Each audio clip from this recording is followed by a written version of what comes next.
Good evening, good morning, good afternoon, good night, good day. Whatever time of day it is, welcome to the Antigua Toastmasters Club, as my president just mentioned.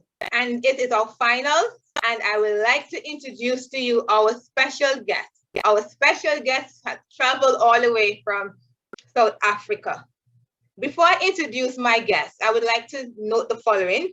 Our timer is none other than TM Serena. Her emoji hand is up. We have our second backup timer.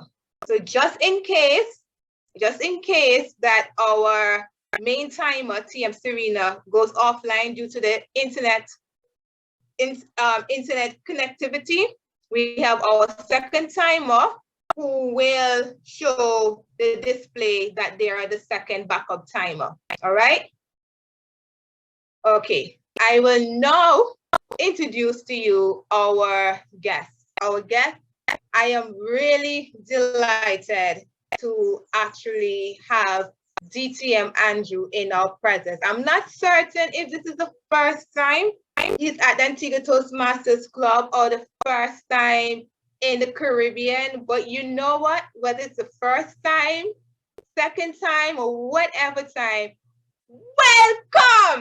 welcome, DTM Andrew. And I read to you his bio. DTM Andrew is someone I would say you are going to love a lot. He is currently the president, Program Quality Director of District 724 in South Africa. And I'm going to read synopsis of his bio. He's a 2021 JTI Top 10 Outstanding Young Persons. He's a 2020 50 Under 30 Emerging Leaders and 2018 Top 10 Global Young Future Leaders, recognized by the HR.com's Lead Leadership Award. Described by many colleagues as an enthusiastic entrepreneur and pace-setting leader who thrives in exceeding expectations. In addition to corporate training, Andrew is the chief executive of the eHub, an entrepreneurs hub that helps professionals transition from corporate to entrepreneurship with mentorship in order to alleviate the plight of the African. His work credits include mentoring communicators and the leadership development programs at Mercedes-Benz, South Africa, MultiChoice, FCA, and various organizations. Over and above this, he has done extensive training at corporates across Southern Africa, such as Mercedes-Benz, South Africa, Standard Bank, Malawi, South Africa, Zambia, Zaro, University of Witwatersrand, Afroxland, Bidvest Bank, and many others in different industries. Andrew is a firm believer in the mantra, excuses or results. He believes in Napoleon Hill's statement that whatever the mind conceives and believes, the mind can achieve. This is evident by his numerous achievements, from recently being the Southern African Hall of Fame Bright Spark Award winner for innovation, Golden Goose Award for team leadership, to mention only but a few. Andrew was recognized twice with the Distinguished Toastmaster DTM Award for excellence in communication and leadership, the highest accolade bestowed by Toastmasters International, visiting Toastmasters across the Caribbean and around the globe.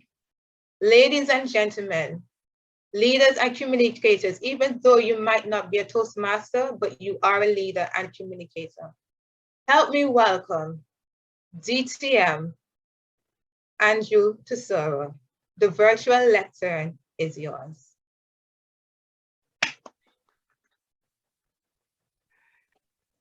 In 2015, I started a journey that I never knew where it would take me. And ever since then, without knowledge of where my journey would take me, I started helping other people determine where their journey will end. There's a saying by our first female international president, and it said something like, if you get everything you have to get out of Toastmasters, you will never get out of Toastmasters. I mean, if you get everything you can get out of Toastmasters, you never get out of Toastmasters. Now, how much does that sound more like a cult to you? Potentially to me, that was it. And I started wondering whether or not I was actually in the right space. So this afternoon, for many of you, I'm going to ask you a question. Why are you a Toastmaster? Please use the chat box to share with me why you are a Toastmaster. And your response got to start with because. Now, I know many of you, when you were in school, they told you can never start a sentence with because, so you can put 3 dots to answer that question. But your response got to start with the letters because, and because is B-E-C-A-U-S-E, because ABC. So share with me, why are you a Toastmaster? And I'm going to look at your responses shortly as I share with you how my journey evolved since 2015. So what would happen essentially around 2015 is I then ended up finding myself in approximately 3 meetings per day on average. For the first year after 2015, I found myself being invited to at least 3 meetings per day, a morning meeting, an afternoon meeting, and an evening meeting. It was interesting, it was fascinating, but most importantly, it was good for me. In the mornings, I would find myself having breakfast with Toastmasters. And when you say feedback is breakfast for champions, it made perfect sense. When I found myself attending an afternoon meeting, I found myself having to enjoy lunch with Toastmasters. And of course, lunch conversations always seems so short. And then in the evenings, I'd find myself singing for my supper. Well, in Toastmasters, you speak for your supper. It was fascinating, it was enjoyable. But a mentor of mine would have told you that a rolling stone gathers no moss. And so one day, one afternoon, she reached out to me and asked me, Andrew, why are you a Toastmaster? I don't know, I answered, but I enjoy this public speaking thing. And I want to improve on my communication and leadership skills. Now, let's look at some of the responses I've got on this particular call. The responses are because I love learning to speak in public. Operating word, learning to speak, or operating words, learning to speak. Oscar says, to discover the power I have in using my voice. Can you quantify the power? Have you discovered yet? Kishma says, because I wanted to improve my public speaking skills. Beautiful. I'm sure many of us relate. Sherry Ann says, because I wanted to overcome my fear, I believe, of public speaking and satisfy my curiosity about the organization.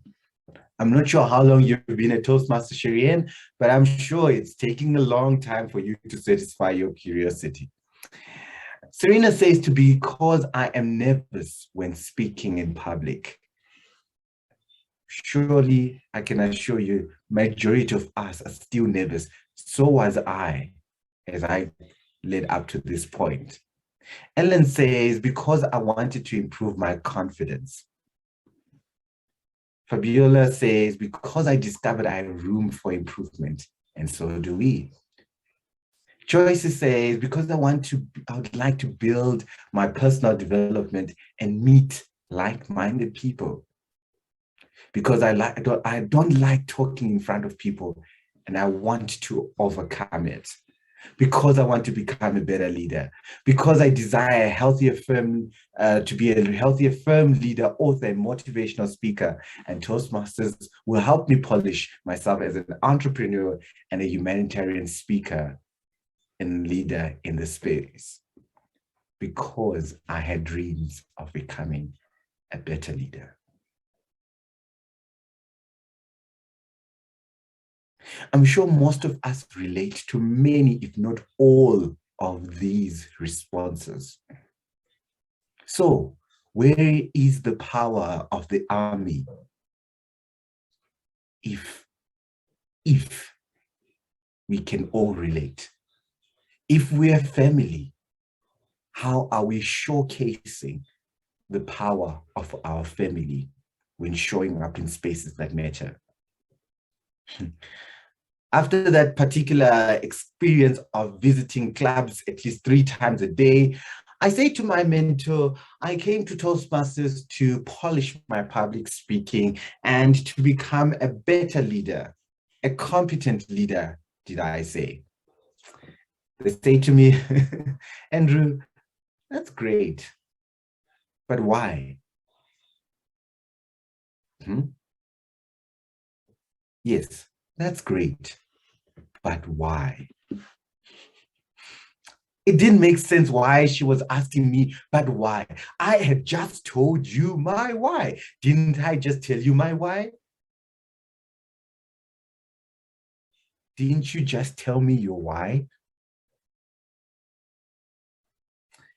You see, that day I got homework. And in my homework, I was meant to answer the question, why? Toastmasters is where leaders are made. But the question that we all have to answer is why. Toastmasters is where leaders are made. But the question we have to answer is why. Why is Toastmasters where leaders are made? Why is it not where confidence is built? Where public speakers are made? Why is it where leaders are made? I'm sure if you've ever heard me speak, you've heard me say that our world is in a drought of leaders. We need quality leaders.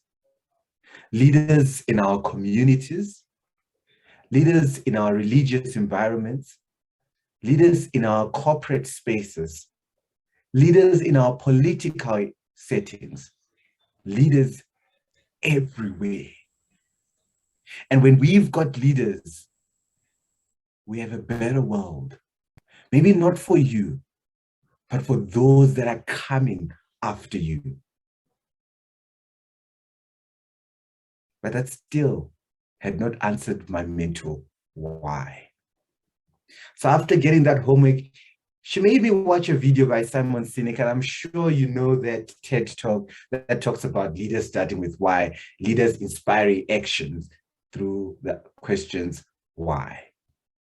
And so I did my homework like any Toastmasters would to try and get an applause. And I got my why. If you ask many people about leadership from where I come from, my country, my continent, so many things are essential.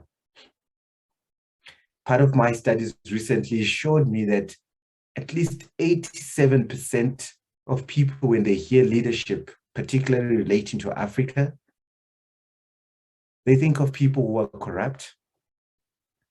They think of old people.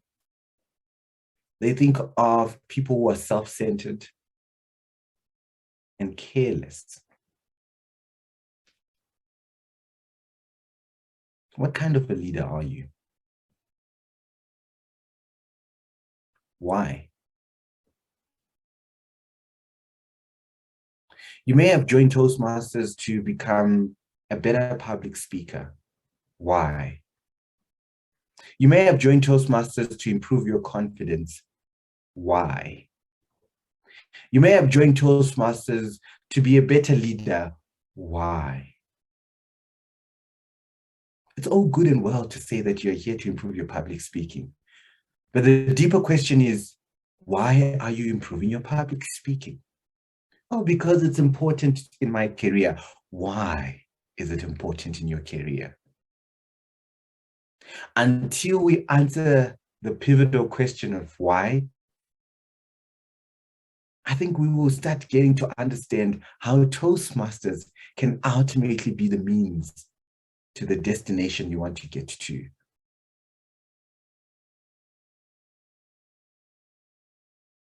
So why did you really join Toastmasters? What did you really hope to achieve on the outer skirts? When Simon Sinek talks about the concept of the golden circle, start with why, he addresses that once we understand our why, the what becomes clearer.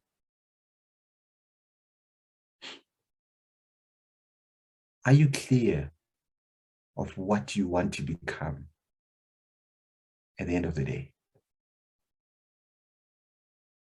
If you get all there is to get out of Toastmasters, you will never get out of Toastmasters. The question is, why?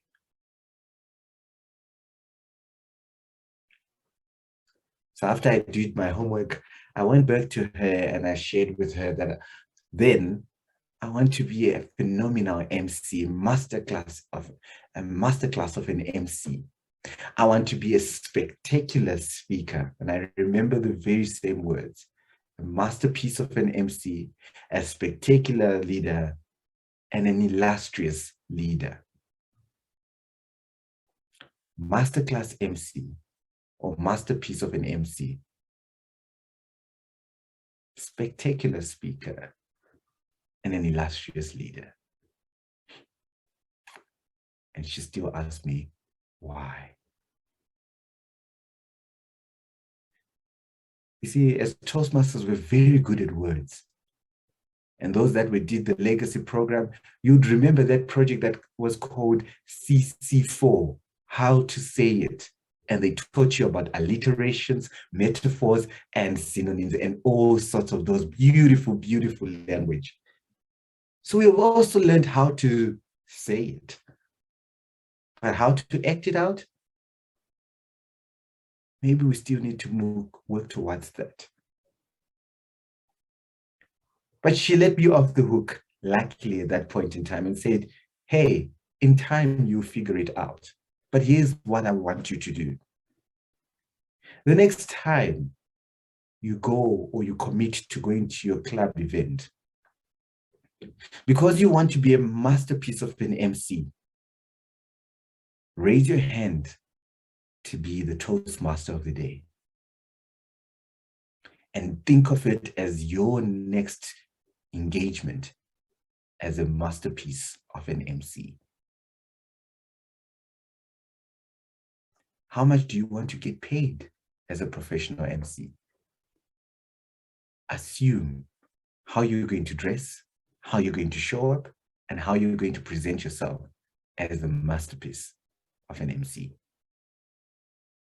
The next event you go to and you want to showcase yourself as a spectacular speaker, prepare, not like a prepared speech, but prepare like a spectacular speaker who's been invited to come and share wisdom, insights, and some knowledge.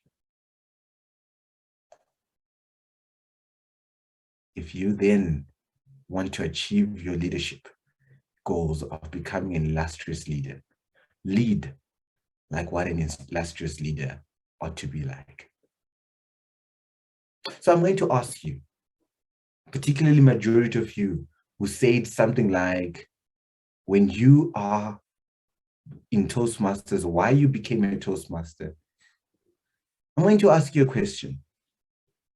What does a public speaker speak like? What verbs would you use to describe the public speaker you want to be? What verbs?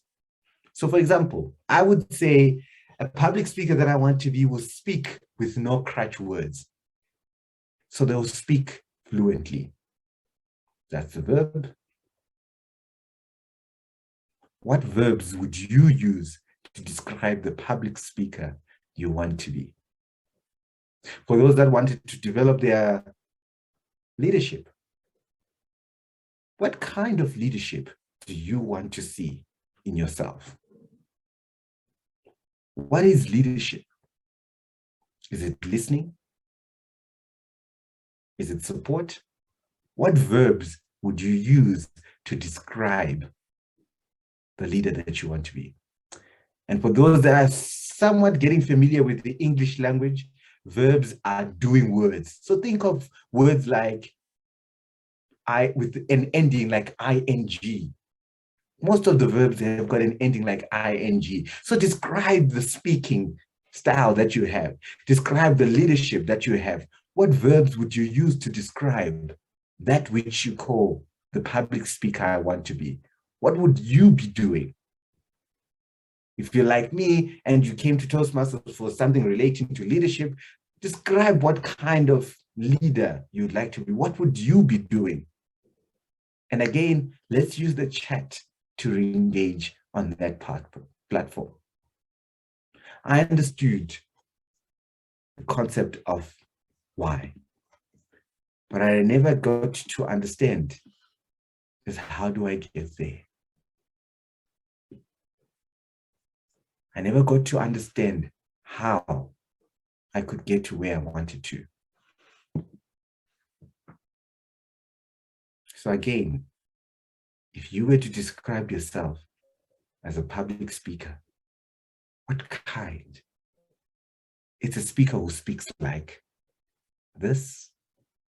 What would you be doing? If you're a leader, what verbs would you use to describe it?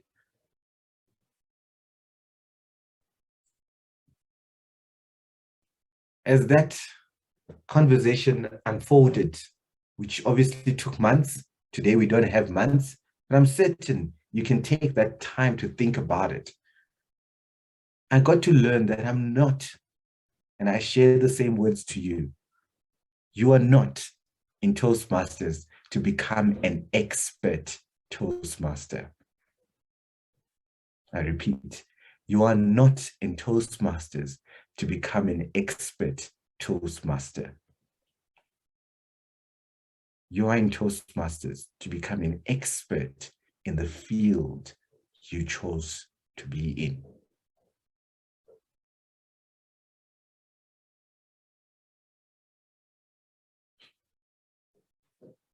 What's the field that you chose to be in?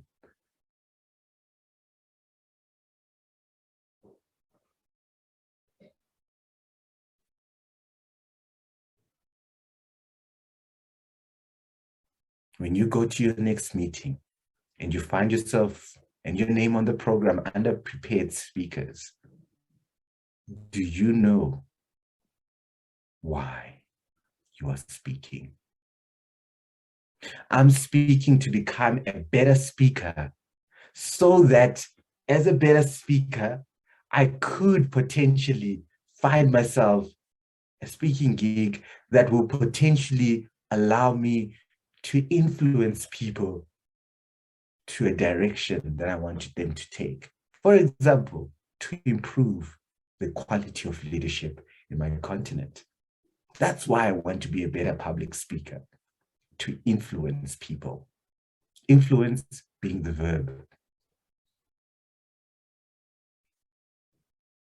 I want to be an illustrious leader. Why? So that I could showcase being the verb, the type of leaders we need in our communities, in our continent, in our world. I want to be a masterpiece of an MC so I could efficiently run a program that people will enjoy. Efficiently running being my operative words. What of you? Why did you become a Toastmaster? Unless we answer that question, we will never be fulfilled. Neither will we be able to then see the value and the means to the end of our Toastmasters experience. And again, if you've gotten all there is to get out of Toastmasters, you will never get out of Toastmasters. It didn't take long for me since that exercise that challenged me, that provoked me. In fact, it agitated me because it took a lot out of me to think about what I wanted to be. It took a lot of me to think about why I was a Toastmaster. Couldn't it be just as simple as public speaking and leadership like everybody else? We come from different platforms, different spaces, different journeys, different experiences. And our destinations are different, despite that they may be related. And that exercise was necessary 4 years back. Today, I couldn't have been clearer about my intention. I couldn't have been clearer about my goals. And you know, something surprising happens when you're clear about your intention. Somehow, you've got the GPS. You've got the direction in which to take when you're clear about your destination. How clear are you about your destination? What does your end in sight look like? If you were to paint a picture, what does that picture look like at the end of your Toastmasters experience? How do you expect your Vice President of Education or any other member whatsoever to direct you towards your destination if you don't know it, if you can't describe it, and if you don't share it? So I asked my mentor post that experience, how do I then become the masterpiece of an MC, the spectacular speaker, and the illustrious leader? And of course, she said the same things that I shared. When you get to a meeting, speak like you are a spectacular speaker, talk like you are a leader who's illustrious, and so forth. Today, it's a different story, which is better clarified. You see, the Pathways journey that many of you and I are on outlines what it takes for you to be where you want to be. We've got 5 levels. The first one being about mastering fundamentals in that particular field. Build a strong foundation. Many of us are excited to complete level 1 in effective coaching, level 1 in presentation mastery, level 1 in persuasive influence. But we understand that we have mastered fundamentals in that particular field. Or is it just about understanding that we've leveled up? When you take on a research and presenting project, are you taking on a research and presenting project just for the sake of getting a feedback from your evaluator about your speech? Or are you using that as an opportunity to research and present your findings about your particular chosen field, guided by your why?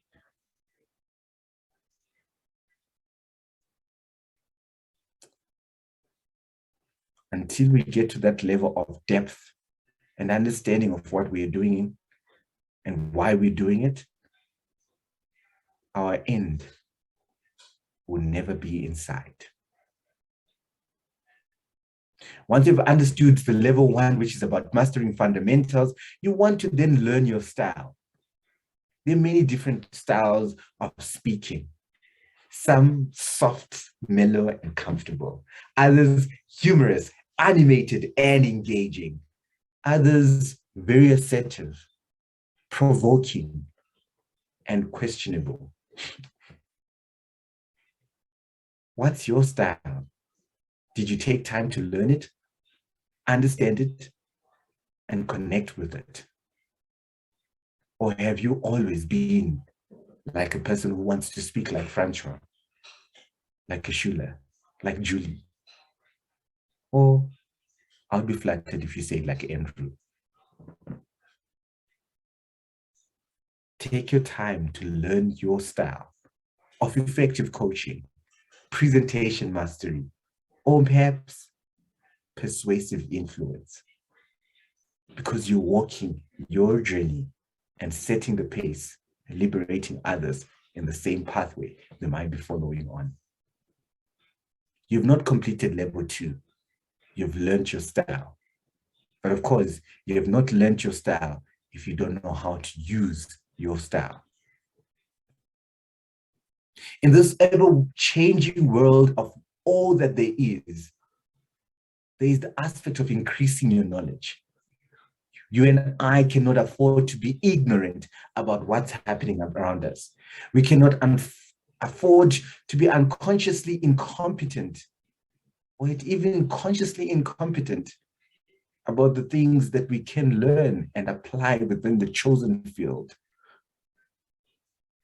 If you're going to be a motivational speaker, what makes you unique in that particular field? Of all the motivational speakers I've ever learned and heard, what makes me shout out your name when someone says, name 5 motivational speakers you know? What makes me shout out your name? What's unique about you? And for you to identify that, you've got to increase your knowledge about what's around you and what it is that you contribute. So feedback in Toastmasters becomes very critical to learn your unique selling point, your unique value proposition. And that, ladies and gentlemen, is a journey that you and I are a part of. Beautiful journey, might I add. And until you increase your knowledge, then you can build a skill. The skill can then come in the form of many other elements, but it's a skill that you build because you didn't have it before, or perhaps it wasn't as impactful as you had it when you started. Knowledge alone is actually apparently not power.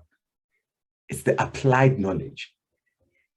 And that applied knowledge being power becomes a skill because you're applying the knowledge that you've gained. And so when we talk about someone who's completed level 4, if you say you've completed level 4 in any pathway, can you confidently say you've built a skill? Is it evident that you've built a skill in that particular field? And if you can definitely say you've built a skill, then demonstrate the expertise in effective coaching, team collaboration, strategic relationships, or any other of the 11 pathways that have been globally researched to be pivotal in anybody's personal and professional development.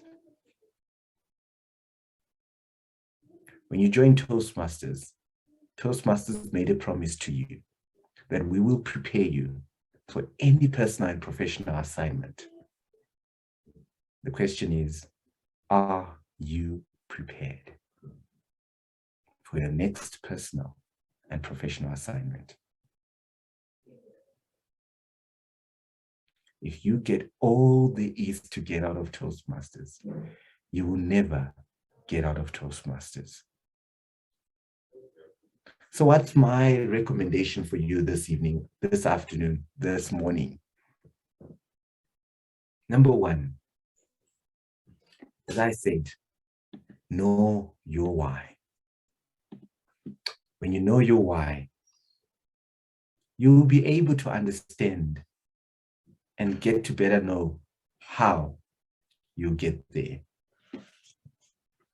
And when you get to know how you get there, you then know what you need to do.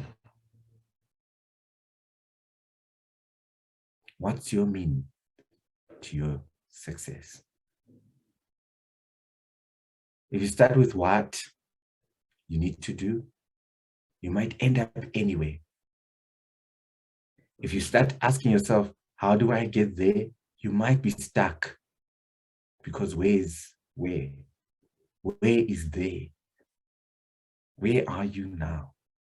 But if you start with understanding the why and answering those questions about why you are really a Toastmaster, I hope next time you'll be able to answer differently about why you are a Toastmaster, why you want to improve on your leadership skills, why you want to develop confidence. Why? Could it be that you want to develop your confidence in order to change the status of what's happening in your organization? Could it be that you want to develop your confidence so that you can inspire your daughter, your siblings, your nephews, and nieces to also become confident and be more contributing to society? Could it be that you want to become more of a great public speaker so that you can motivate young girls and young boys to become better than who they thought they were? Because potentially you have been affected. Could it be that you want to become a better leader because you come from a community, a country, a continent where we need, or we are in a drought of better leaders? Why? If you were able to answer yourself with that why, I think we will have identified how Toastmasters can be a means to your destination. I'm grateful to Toastmasters, grateful for the experience my mentor shared with me at that particular stage, 2 years into my Toastmasters career. Today I get paid to speak, and I can assure you that all those membership dues that I paid, I think I've gotten my return on investment financially just from the speaking engagements. When they invited me to be a facilitator and build a career in facilitation, Toastmasters was the enabler. Am I a speaker or the meticulous masterpiece of an MC that I wish I dreamt of 4 years ago? Maybe not. But that's potentially why I'm still a Toastmaster, but not the main reason. Today, I'm a Toastmaster because of the relationships that have built who I am and who I want to become, so that I realize and I continue to benefit from this ecosystem of mentors, coaches, and leaders who influence me to become better than I was yesterday. What about you? What's your why? How will we get to your end goal?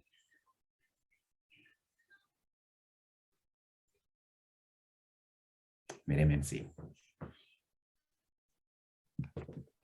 Thank you so much, DTM Andrew. Thank you so much. We will now open the virtual floor for questions.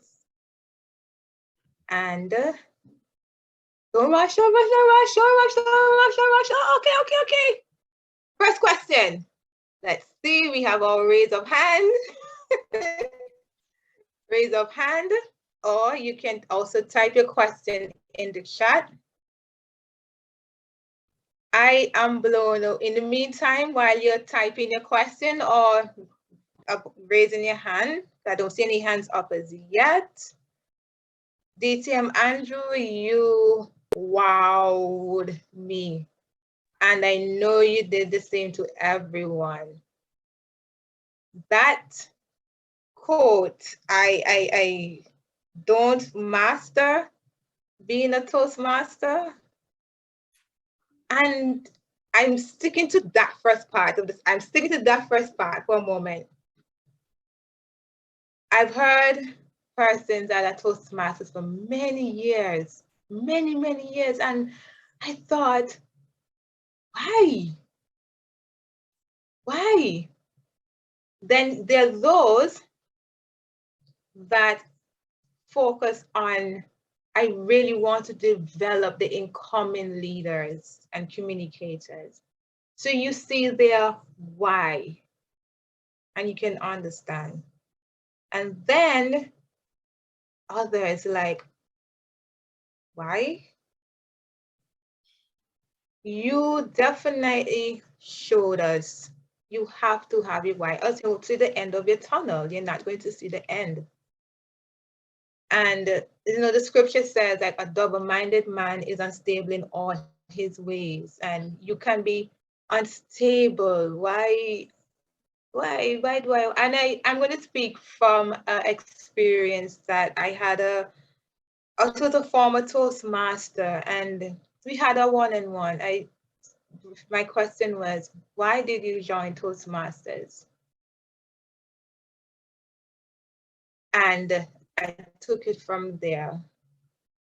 Then I said, from the response that the individual gave to me, it would not make any sense financially, number one, rejoining the Toastmasters if you do not have a serious purpose of the use of it. And they were only doing it because they were pleasing someone else. And we can get lost in pleasing people and forgetting ourselves. And she said to me, thank you so much for speaking to me. It was an open discussion. I'm a type of person, please let me know everything.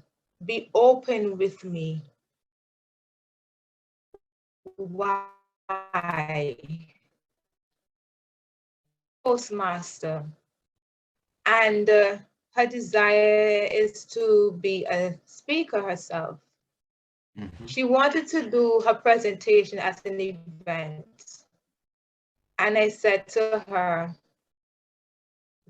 why not use a speech that you will be using at the presentation at the meeting so that you can get your evaluation about it? And her response to me was, I never thought about it. Thank you for telling me that. If we don't know our whys, you are so right, DTM Andrew. We must make the use of Toastmasters. And our first question, how to always remember those why. How to always remember those why to our new members. So I think great question, and I think it's important for us to first understand why we ask that question. For example, if you are a vice president of education and you're asking your members, why are you still a Toastmaster? It's not just for the sake of asking, it's actually for the sake of understanding how you can structure a program to meet your members' needs. I've had a tool in Toastmasters called the Member Interest Survey being used on me a couple of times. And throughout the years, that Member Interest Survey has not been applied to my learning needs. So you see, when you ask me why, and I tell you I want to become a great public speaker, you better have a very good reason why you're asking me to be the R-counter or grammarian in the next meeting, in the next event. You better have a good reason why you're asking me to be the table topics master. It's got to connect. But you see, we become so focused, inundated, and more glued towards us fulfilling roles instead of us fulfilling our goals, our member goals. Perhaps not every meeting requires you to always have an ad counter if none of your members understand the importance of that particular role. Perhaps not every meeting requires you to have a table topic session because not every member wants to learn the art of speaking off the cuff. Or perhaps you, as the VPE or as the club leadership team, have not discovered how you can match Andrew's needs to speaking off the cuff. And so the moment we move away from trying to fill roles and trying to fill our members' cups with what they need and what they want, I think that is one way we can always keep our members' whys at the top of our heads, at the top of our needs.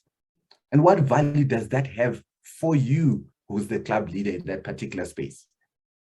You remember to know your audience enough to give them what they need.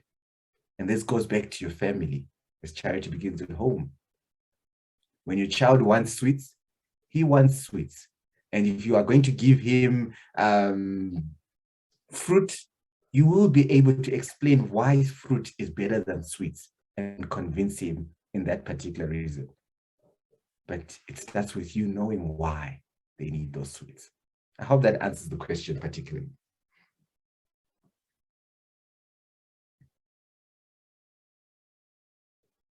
DTM Andrew. And the second question, I think you would have answered it in some way, but how to keep them involved in every activities. How to keep them involved in every activities. Beautiful question. How do we keep our members involved in every activities?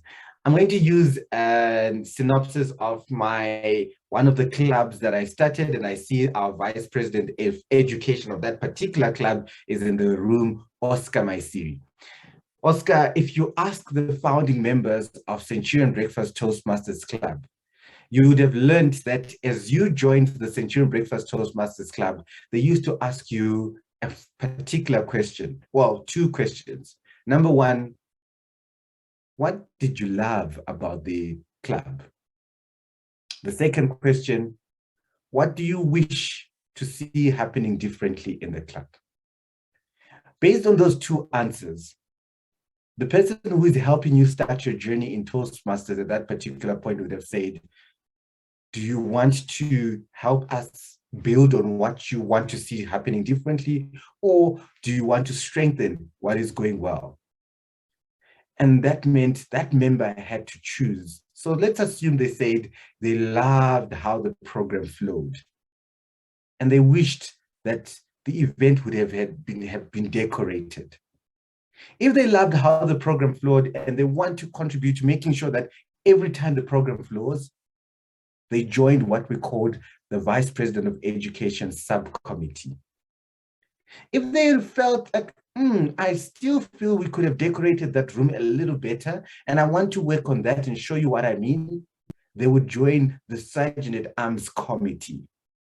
And what that did is that member was able to connect their personal why to contributing.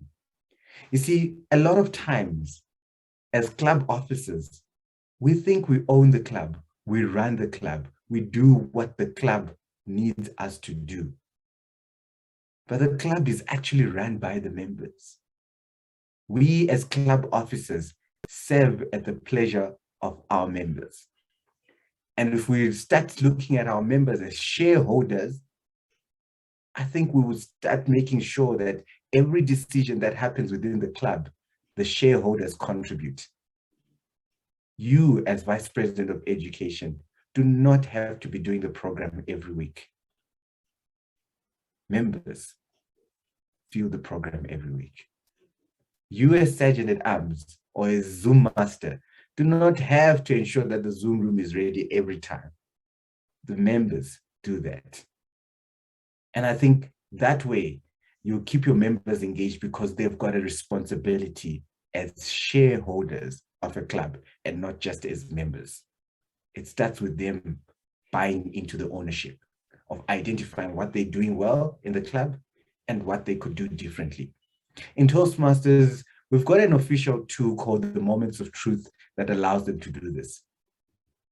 In your club, what could you do to ensure that your members buy in? Again, I refer to my club, Centurion Breakfast. What is it that you loved that you'd like to see continuing? Or what is it that you felt could be developed and done better and you'd like to see improving?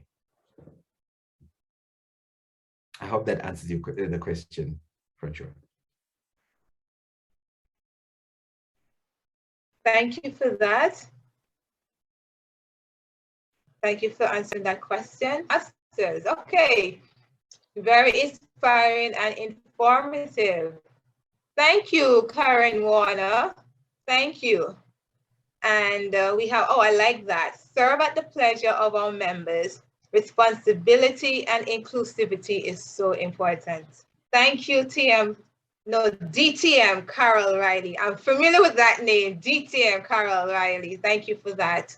Thank you for that. Okay, do we have any hands raised in the audience? Let me check and see. If anyone have questions, you can still type in the chat while I go through the audience to see if I see any hands raised for questions. And okay, I don't see any up as yet. No, okay. Oh, just a timer hand. Okay, all right. And DTM Andrew, you being the position that you are with District 74 in South Africa. And one of the things that I've noted, not just myself, but a lot of us on this side of the region, is how you've used or made Toastmasters to be so important to the corporate sector. We recently had our Immerse 2022 event from District 81 by our Club Growth Director, Melinda Lloyd. And the focus is on the corporate. I'm asking you this question. What was the one thing out of the many priorities, the top 5, 10, but what was the one thing or one item or one statement or one aha moment that you use with the corporate market for them to accept Toastmasters within to help with their employees? Beautiful question. And it goes back to, I say again, charity begins at home. It's as simple as understanding that every investment you make needs a return on investment. In each and every corporate that we've engaged, the question is, what's the return on investment? What profit are you making from the investment that you'd have made? And that question still applies to us members of community clubs. When you invest your 45 United States dollars, what is your return on investment? Quantify it for the benefit of your own personal and professional development. Oh, too often, we renew our membership with closed eyes because, hey, it's not that much, it's just $45. But that $45 could have been invested in Bitcoin or any other cryptocurrency or any other lucrative investment and yielded a more positive investment had you been intentional. So the questions to many of the corporates and the big aha moment is, what's the return on investment? And calculating that return on investment. For example, if you're going to invite your sales team to become part of a Toastmasters club and it's in a corporate space, we need to see the turnover or the sales turnover revenue increasing after 6 months because they are improving their sales skills. If you are a leader and you've been in Toastmasters for 6 months, we need to see the impact on your team from your leadership skills that you have developed that is actually contributing to the productivity of your employees or your team members, which ultimately results again in the bottom line. So what's the return on investment on your investment? That has been the biggest aha moment for me in my experience as Program Quality Director in District 74. Thank you so much for answering that question. Thank you so much for that. Okay, we have a comment. Thank you, DTM Andrew. Wish we had known this from day one. My question, how do we help members beyond their no to everything you ask them to get involved in? How far can one push to get members involved after you have done everything to help or serve? I'm going to repeat the question. I'm going to start with the part one. Thank you, DTM Andrew. Wish had known this from day one. My question, how do we help members beyond their no to everyone?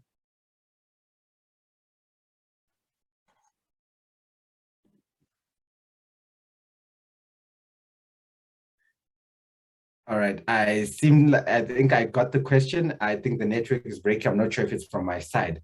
So how do you help members beyond their no? The first thing to understand is why they say no. So Andrew, can you be our counter? No. Why wouldn't you take our counter? Because I don't see the value of being an our counter in a particular meeting. All right, so how do you help them beyond that part? It's by helping them see the value beyond their no. But the thing that happens at most experiences, or in most instances in my experience, is that once someone says no, we're like, okay, that's it. They're saying no because they are not available, they don't have time, they don't know how to do it. We are assuming. So let's start off with getting rid of the assumptions and understand or ask our members why they're saying no. That was my cue to know that I must definitely finish up speaking. And once they know that, once you understand why they're saying no, you will be able to counter that with a value proposition. And if your value proposition is not clear, then you need not to be pushing the member to do it. You need to be inspiring, influencing, persuading the member. The moment we start pushing, we are moving away from the 7 leaders that we want to be. Because pushing sounds more like forcing them to do what they don't want to do. Influencing them sounds more like you directing them to see the value in what they need to do. And if a member is not seeing the value as you envisage it, instead of pointing the finger at them that they are not seeing it clearly, challenge yourself to use that as an opportunity for reflection and improve your influential skills, your inspirational speaking skills, your persuasion skills. I did, and it has changed the scope of how I lead. Instead of a team member who doesn't understand and doesn't respond, I asked myself, what could I have done differently to make the member willingly respond without me putting them under pressure? So again, let's understand why our members are saying no. And secondly, let's inspire them, let's persuade them, let's influence them towards the end goal. Let's help them see their picture. Let's paint the picture so clearly for them. They want to be a part of it. We know that people are driven either by a fear, away from a fear of pain or pursuit of pleasure. What is it that you can do about that, to use that to get your members to actually achieve their goals? I hope that answers your question. All right, I just got IPP. IPP means immediate past president, but I got IIP, which is inspire them, influence them, and persuade them. IIP. All right, so the part 2 is, oh, well, how far can one push to get members involved after you have done everything to help or serve them? Yes, that was the part 2 of the question. Oscar, I hope that you got the question answered. All right. Okay, and we are now on the hour, and I'm going to ask our SAA to please assist me with giving our award of thanks to our special special guest. Thank you. It took the time out of your busy schedule to really, and we cannot thank you enough. We are truly grateful, and I know that all our sleep just to be here, and we say thank you so much, DTM Andrew. Continue to shine, continue to soar like an eagle. Thank you for sharing these precious gems of knowledge with us as we conclude in our finale of our 4-month intense growth, which was so much DTM Andrew. Thank you for having me. It was an absolute pleasure to serve and be part of you. And I look forward to coming back again. Thank you. On behalf of our president, Madam Ursula Willard, the executive of the Antigua Toastmasters Club, we say thank you to our guests for being here with us. Thank you so much for being here with us. And DTM Andrew, he can be reached on his social media pages. And also, he can be reached on the District 74 websites. And they also have their YouTube page where you get a lot of wealth of information on Toastmasters. And I'm one of their followers as well too. Thank you for being here with us. Thank you for taking the time out of your busy Sunday. For some, it's a restful Sunday to be here. We hope that the information shared, that you're able to take it back into your professional and social sphere. If you're not yet a member of Toastmasters, then the Toastmasters Club welcome you. And you can also visit our website, which is Toastmasters International. You can visit us there and find us on there with more information. Thank you so much for being with us.